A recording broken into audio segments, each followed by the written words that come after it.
Bonjour et bienvenue dans l'émission Paroles de femmes. Nous continuons dans notre thème passionnant, les fiançailles. Et aujourd'hui, nous allons parler du thème le plus passionnant des fiançailles, la sexualité.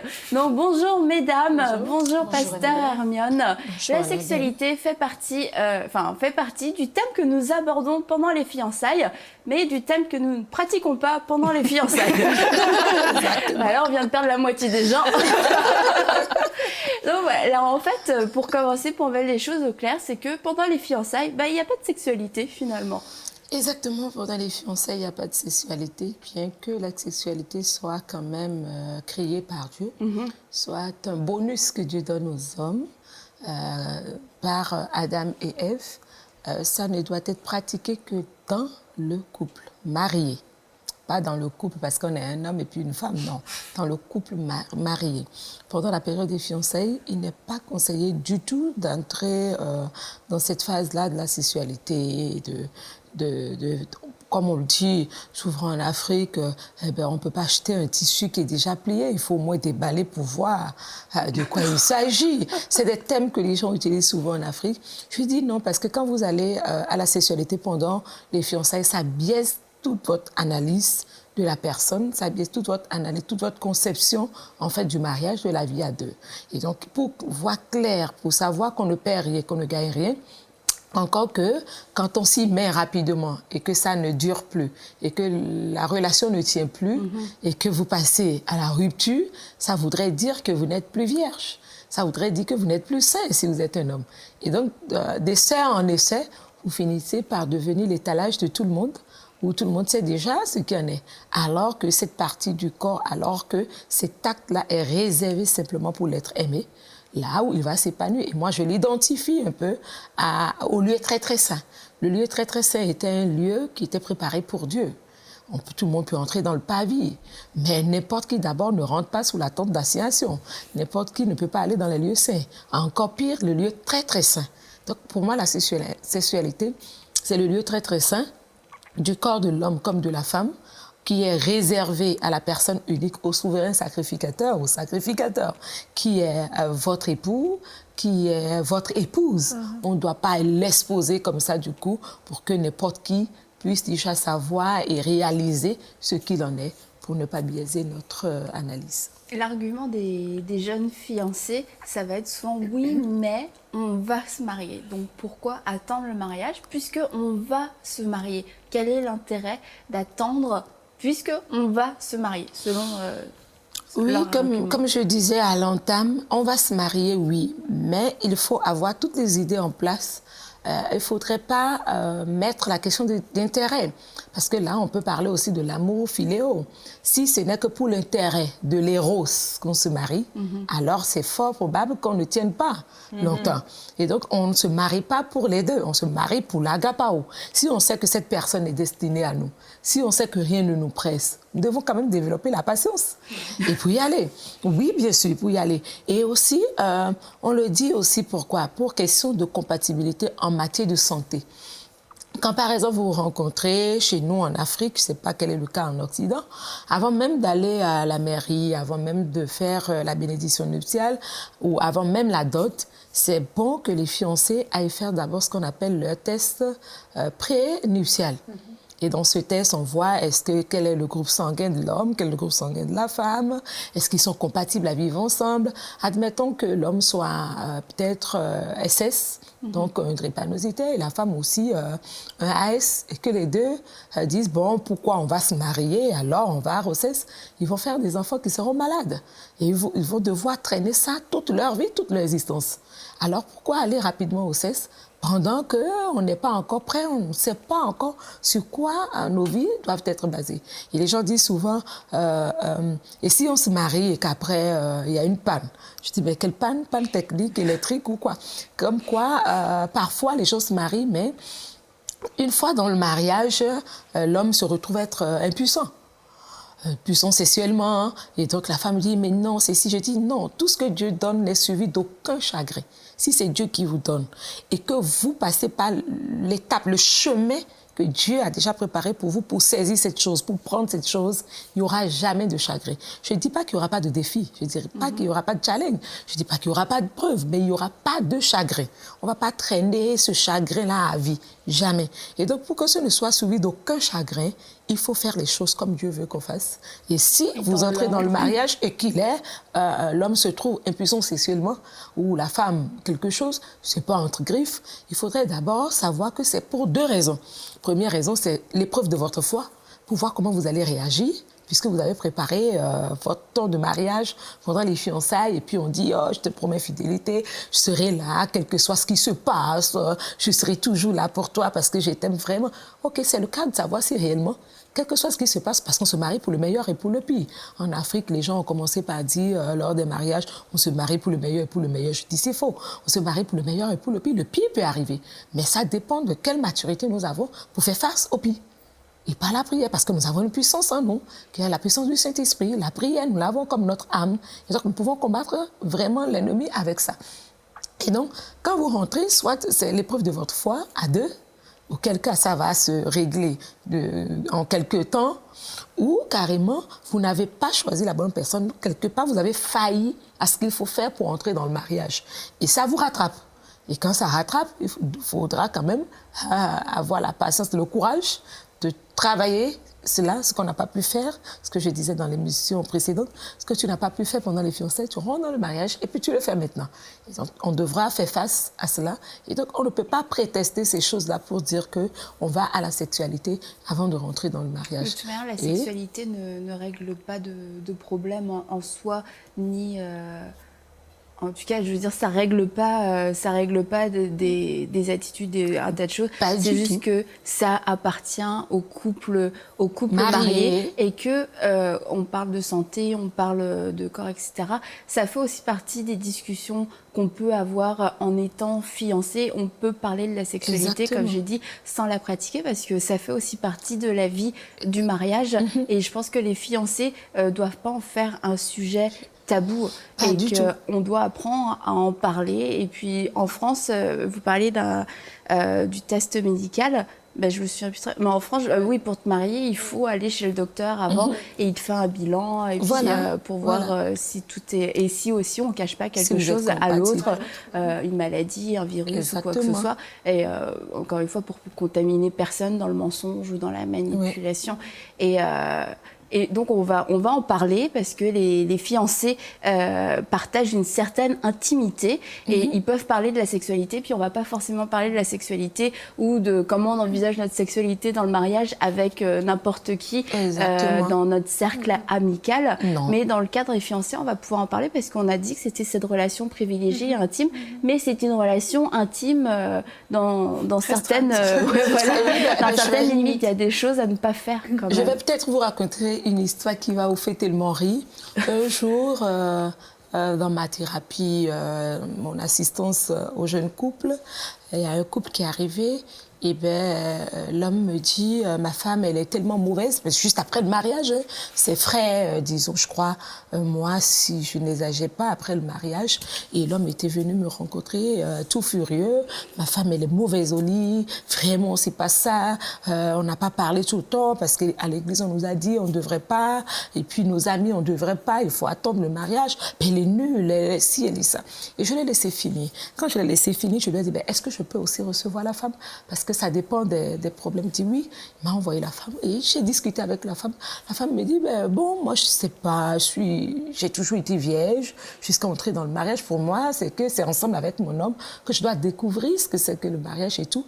Et à la prochaine rencontre avec l'homme, il dit, mais avant ton mariage, je savais que c'était une affirmation. Pour voir si c'était vrai, je savais que tu avais déjà eu d'autres personnes, tu avais déjà eu des relations avec d'autres personnes.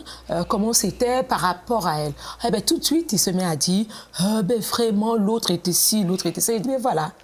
C'est parce que tu la compares à quelqu'un d'autre que tu trouves qu'elle est nulle au lit. Sinon, si sincèrement, vous deux, vous n'êtes pas allés au CES et que vous rentrez dans le mariage, vous devez apprendre. Ça s'apprend ensemble à deux. Et chaque couple détermine son rythme et ce qu'il veut, en fait, dans la sexualité au sein du couple. C'est une question partagée. C'est ta vie partagée. On ne peut pas dire, l'homme ne peut pas dire, c'est comme ça je l'entends. La femme a dit, c'est comme ça je l'entends. Non, il faut que les deux discutent découvrent ensemble ce qui est bien pour eux au sein du couple et de pouvoir pratiquer ce qui est bien. Et à des moments donnés, ne pas tomber aussi dans la monotonie. Hein, quand on est dans le couple, bien sûr. Alors, on ne va pas trop en dire parce que là, on s'adresse aux fiancés. Je vais m'adresser aux fiancés pour dire qu'on n'a pas à s'occuper de ça forcément. On va en discuter. Mais encore que pour en discuter, moi, je suis un peu réservée sur cette question. Parce que plus vous en discutez, c'est quand même deux personnes, c'est différent. Sûr, là, on en rapidement, discute, avec ça enflamme oui, et puis ça... Comme vous le dites, on en parle d'une certaine façon. Oui. Déjà, on l'aborde de manière légère, parce que c'est certain, on ne va pas rentrer dans tous les détails, parce que comme vous le dites, on la prend à deux. Et surtout, ça dépend de là où on a ce genre de discussion. Je pense que ce genre de discussions peuvent aussi être abordées lors des rencontres avec les pasteurs pour la préparation au mariage. On ne va pas en parler tout seul l'un chez l'autre. Déjà, on ne devrait jamais se retrouver seul l'un chez l'autre quand on est fiancé, seul même dans un endroit quelconque, en fait. C'est important de se voir dans des lieux publics ou avec des personnes autour de nous pour éviter les tentations. C'est évident que si on se retrouve seul et qu'en plus on parle de sexualité pour plus tard, évidemment, ça va monter. Je ne parlais pas d'exco passionné où on va tout prévoir. On a bien c'est pas ça que je voulais dire, d'accord. Des travaux pratiques. On a bien compris. Ah oui, pas de travaux pratiques en tout cas. Mais dans le sens aussi, comme vous l'avez dit, cet homme-là qui avait connu d'autres femmes, c'est dans le temps des fiançailles, c'est bien de se dire moi je me suis gardée, moi je me suis pas gardée, parce que justement ça peut créer après ce genre de discussion. Et puis pour en revenir à ce que tu disais, Yveline, c'est clair que des fiancés qui se retrouvent tous les deux tout seuls dans le noir, c'est jamais une bonne solution. Et comme on en a parlé dans une des émissions début de semaine, le fiancé, après avoir fait le fameux cococo, il rentre, qui peut entrer dans la maison, il peut profiter de la présence de sa fiancée, mais en étant aux yeux de tous. Et on apprend à se connaître, on voit sa future femme, son futur mari évoluer. Et c'est clair, un détective, quelqu'un qui vous suit dans le noir. Sinon, un chaperon, c'est toujours bon d'avoir quelqu'un à qui on est redevable. Et il y a aussi quelque chose qui est important, et surtout, plus je pense en Occident qu'en Afrique, mais on est un petit peu élevé dans les fiançailles avec la télévision, ou à voir comment font nos amis et tout ça. Dès l'âge de 15 ans, ils s'embrassent dans la rue, ils se tiennent la main, ils se touchent. Et il y a des gestes aussi qui peuvent être vraiment déplacés quand on est fiancé, et qui peuvent amener justement à chuter. Et ça, je pense que c'est vraiment important pour les fiancés qui nous écoutent, de savoir qu'un baiser, on peut dire que c'est innocent, mais un baiser plus un baiser plus un baiser, on sait que ça amène toujours plus loin. Il y a des parties du corps qui n'ont pas à être touchées pendant les fiançailles.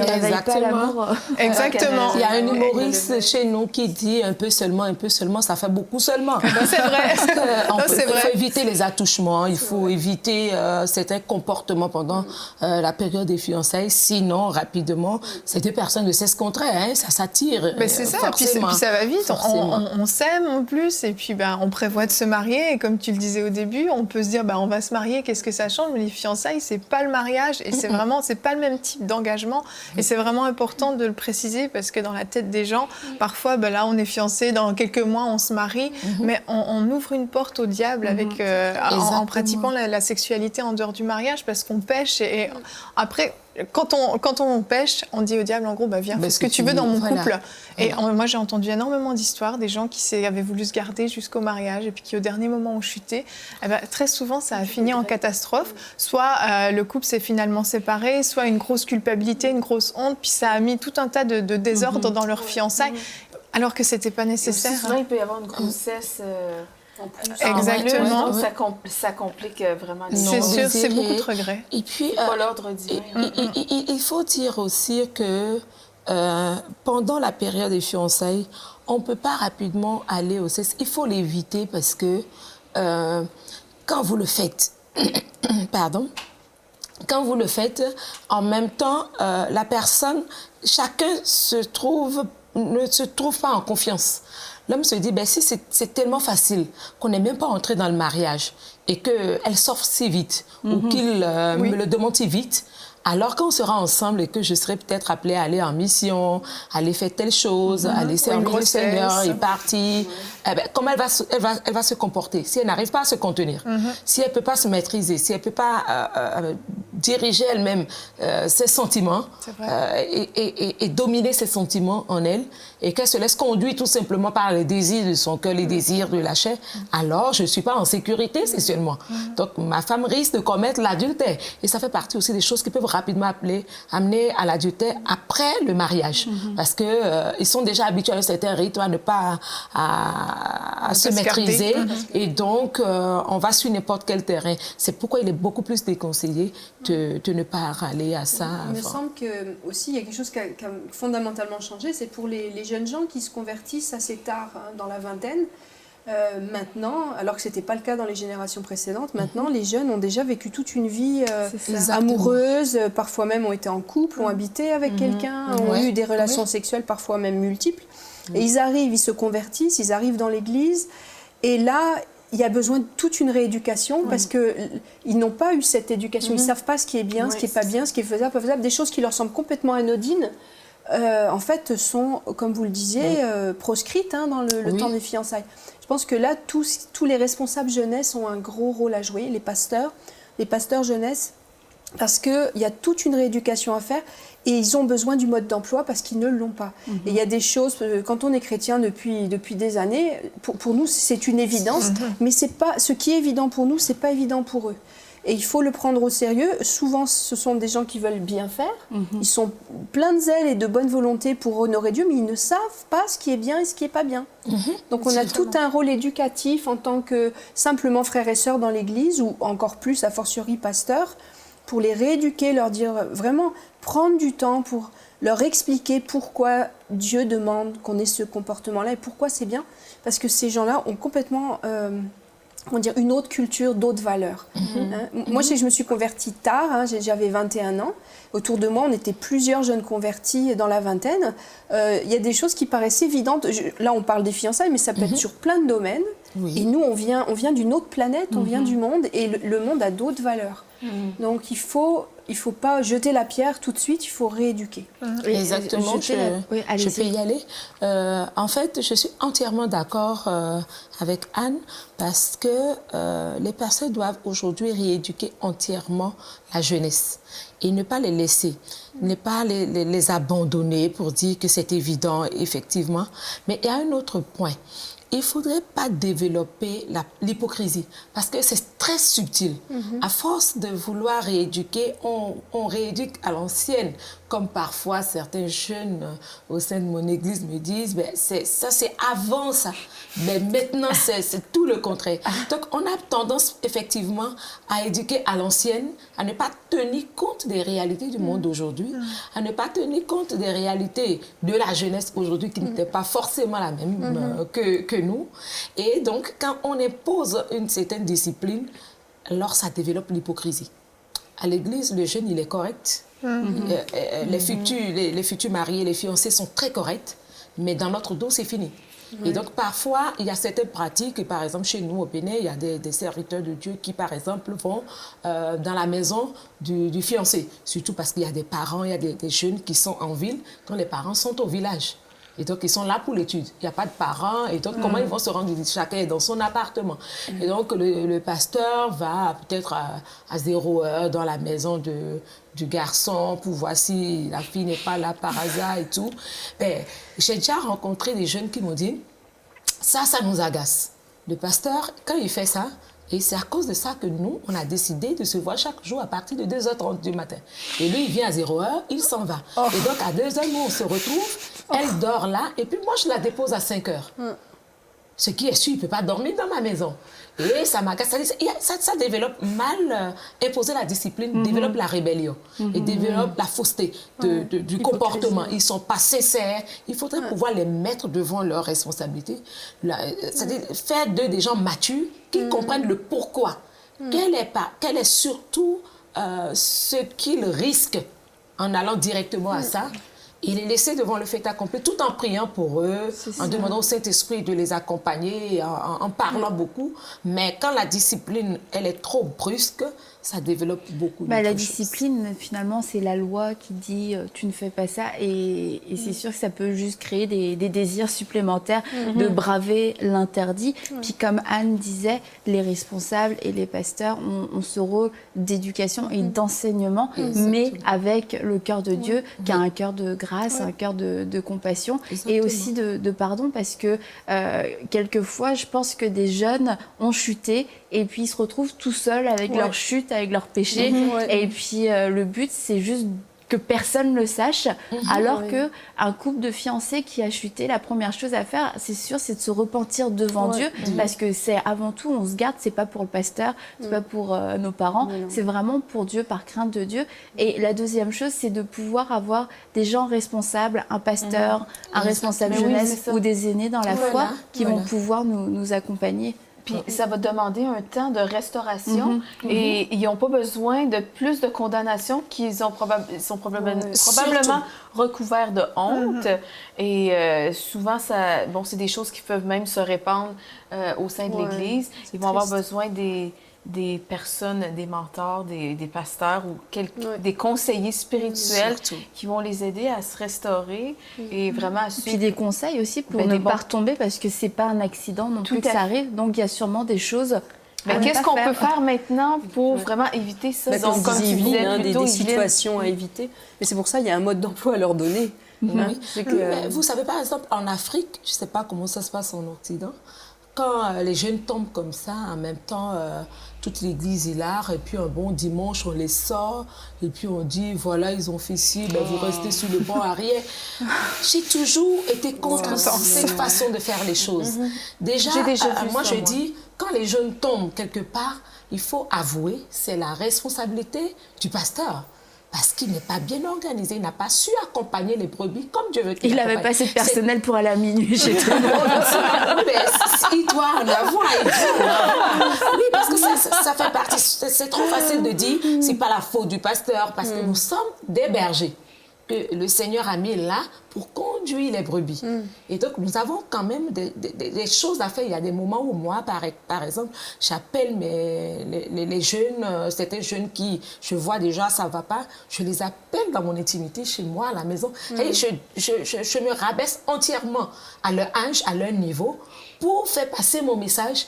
Et comme ça, quand ils gagnent aussi, parfois aussi, la sympathie, l'amour de pasteur, ils se disent, mais je suis particulier. Donc ça ne veut pas dire que je passe inaperçu. Et ça les amène à ne pas vouloir décevoir aussi Dieu au travers de l'exemple que le pasteur donne, ou comment on dit, le comité chez nous, on appelle ça le comité de mariage en fait, de la jeunesse, comment il s'occupe d'eux, comment il entre en communion avec eux. Et donc on ne peut pas seulement jeter la loi pour dire ça ne se passe pas comme ça, c'est réglo, et quand tu le fais, voilà, tu tombes malade et puis ça y est, et puis c'est... Non, on ne va pas non plus les ridiculiser. Il y a aussi des églises dans lesquelles vous faites le tour. Si vous avez une église qui a une chaîne de 10 églises, on vous fait parcourir les 10 églises pour dire à tout le monde que vous êtes tombé. C'est terrible. Et donc, ça choque et ça développe surtout la rébellion. Oui, c'est sûr. Je parle par rapport à ça surtout. Je ne sais pas si c'est comme ça en Occident, mais je ne crois pas.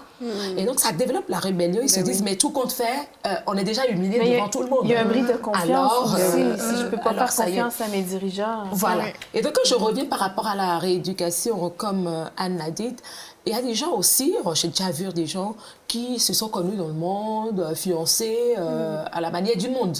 Et quand la femme a reçu le Seigneur Jésus-Christ, en même temps, elle a prié, elle a fait ce qu'il faut faire pour que son mari aussi vienne au Seigneur. L'homme a fini par venir au Seigneur, on les a enseignés, ils les ont enseignés. Ils sont même passés dans les eaux du baptême. Et subitement, je vois la fille, puisqu'elle n'est pas de mon église, elle vient me dire, je me marie, et je vois sur la carte de mariage que c'est dans une église. Je ne vais pas parler de quelle église c'est, qui est complètement différente des églises protestantes évangéliques. Et là-bas, je dis, mais comment ça se fait? mais tu as reçu le Seigneur Jésus, et qu'est-ce que tu vas chercher là-bas pour ton mariage? Et elle me dit, vraiment, je suis choquée parce que quand je suis venue, je me suis rééduquée par rapport à la parole. Je n'ai pas voulu entrer encore dans la relation. J'ai dit à cet homme, on arrête parce qu'on était dans le péché, on voyait les choses autrement. Mais voilà comment la parole de Dieu nous dit de faire, donc il faut se refaire. Et maintenant, quand vient le temps du mariage, l'Église dit, mais non, parce que dans le monde, vous êtes déjà connus. Parce que dans le monde, vous avez déjà eu une vie, on ne peut plus vous marier. Et puis, je vous tiens la main et puis je prie, c'est fini quoi, entrer dans le mariage comme ça. Mais la fille dit, mais non, elle voulait un je suis devenue une nouvelle personne en Christ, j'ai reçu une nouvelle identité, donc vous devez me traiter autrement que je l'étais autrefois. Vous ne pouvez pas regarder qui j'étais avant de venir au Seigneur et me traiter comme ça aujourd'hui alors que j'ai changé d'identité. Et je trouve que c'est quand même normal. Et ça a fait que cette personne est sortie de la foi, le mari est sorti de la foi et aujourd'hui ils sont tous les deux dans le monde. On essaye, on prie pour eux, on demande que la grâce du Seigneur les rencontre encore, qu'ils ne sortent pas de la foi simplement pour les hommes parce qu'ils ont été choqués. C'est pourquoi Jérémie va nous dire, mais quand je regarde à la frustration des hommes, quand je regarde à la méchanceté des hommes, mon cœur est abattu. Donc il ne faut pas regarder parfois ça, mais il faut dire, je suis en relation avec mon Dieu, je mets ma vie en ordre pour le Seigneur. C'est pas, si je ne vais pas à la sexualité, ce n'est pas pour l'Église, ce n'est pas pour le pasteur, mais c'est pour ma propre vie et pour ma communion personnelle avec lui. En tout cas, si on est, je pense, un couple chrétien déjà de maturité dans l'Église, on a une responsabilité vis-à-vis des jeunes couples. Ils n'ont pas forcément de famille qui va bien les conseiller. C'est nous qui sommes des couples expérimentés, parce qu'il ne faut pas se voiler la face. De toute façon, si on ne les éduque pas, ils vont aller s'éduquer ailleurs. Voilà. Et le ailleurs, on ne sait pas du tout ce qu'ils vont recevoir. Et là, je parle pas seulement des jeunes qui viennent du monde, mais aussi les jeunes qui grandissent dans l'Église. Ils vont aller s'éduquer de toute façon sur ces choses-là. Et puis sur Internet, à la télé, sur plein de supports maintenant, on a beaucoup d'informations, on a beaucoup de choses. Et il faut vraiment que les couples de l'Église, les couples chrétiens solides, se responsabilisent vis-à-vis des jeunes et qu'ils fassent comme un mentorat sur les jeunes couples. C'est que nous, dans l'Église, dans notre Église, on n'a pas institutionnalisé, on a des cours de préparation au mariage, mais pas spécifiquement pour cet aspect de l'intimité sexuelle du couple. Mais par contre, ça se fait par un système de mentorat avec des couples déjà mariés, qui marchent bien et qui sont de confiance avec ces jeunes couples. Et je pense que c'est vraiment très précieux et il faut pas penser qu'ils vont s'éduquer tout seuls. Il faut vraiment regarder les choses en face et puis leur expliquer d'un point de vue chrétien qu'est-ce que Dieu attend d'un couple et comment se comporter pendant ses fiançailles. Parce que de toute manière, naturellement, un homme et une femme qui s'aiment, qui ont des sentiments, vont naturellement être attirés aussi physiquement. Donc s'il n'y a pas d'enseignement, s'il n'y a pas d'encadrement, c'est sûr que si on se laisse aller et qu'on ne sait même pas que c'est pas bien avant le mariage, l'homme et la femme auront des rapports sexuels avant le mariage. En tout cas, merci beaucoup mesdames pour votre participation. Et pour vous qui nous regardez, si vous êtes fiancés, vraiment nous prions pour vous afin que vous teniez ferme, que vous puissiez tenir votre corps fermement jusqu'au mariage. Et j'aimerais finir avec vous en vous donnant un verset pour vous encourager dans Ésaïe 62 au verset 5. Comme un jeune homme s'unit à une vierge, ainsi tes fils s'uniront à toi, et comme la fiancée fait la joie de son fiancé, ainsi tu feras la joie de ton Dieu. Et le fait de se garder, c'est pas un fardeau, c'est pas un joug supplémentaire, c'est une grande liberté qu'on a de pouvoir offrir ce qu'on a de plus précieux à notre futur mari ou à notre future femme au temps du mariage.